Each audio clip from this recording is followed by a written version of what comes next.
নমস্কার বন্ধুরা, আমি আবারও চলে আসলাম রান্নাঘরে দারুণ স্বাদের রেসিপি নিয়ে। আমি এখানে খানিকটা দেশি কচুর শাক কেটে নিয়েছি। এই যে আমি এটা কিভাবে করতে চলেছি আপনারা দেখতে থাকুন।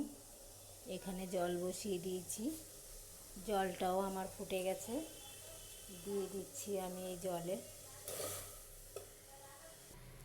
আর দিয়ে দিচ্ছি সামান্য একটু নুন। দিয়ে আমি এখন ঢেকে দিচ্ছি সেদ্ধ হোক।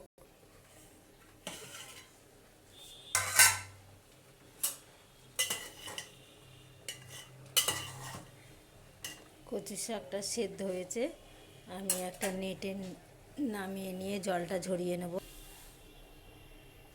কড়াইটা গরম হয়ে গেছে, আমি দিয়ে দিচ্ছি সরিষার তেল।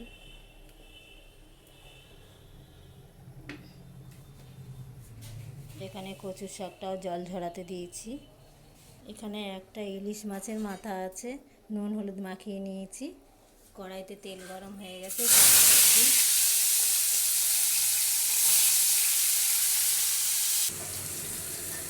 মাথাটা ভালো করে ভাজা হয়ে গেছে, আমি এবার তুলে নিচ্ছি। দিয়ে দিচ্ছি দুটো শুকনো লঙ্কা, তেজপাতা আর কয়েকটা গোটা জিরে।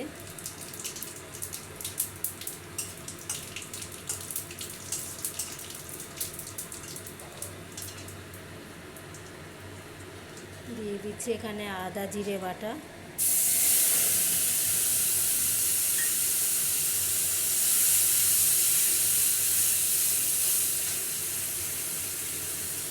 স্বাদ মতো নুন,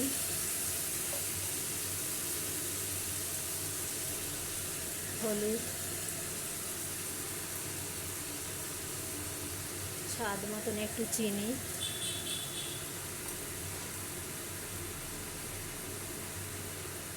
আর দিয়ে দিচ্ছি কয়েকটা কাঁচা লঙ্কা।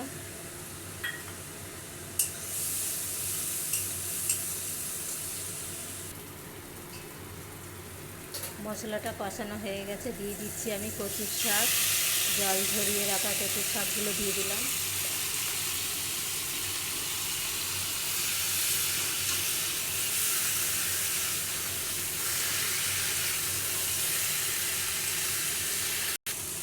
এবার আমি দিয়ে দিচ্ছি ভেজে রাখা মাছের মাথাটা কচুর শাকে দিয়ে দিলাম। মাছের মাথাটা একটু খুন্তি দিয়ে এভাবে ভেঙে ভেঙে দেবো।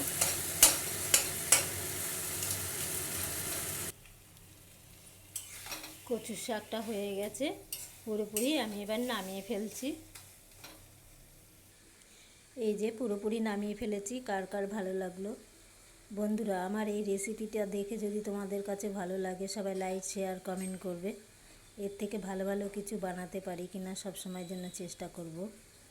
আজকে রেসিপি এই পর্যন্ত, আবার পরের রেসিপি পরে দেখা হবে।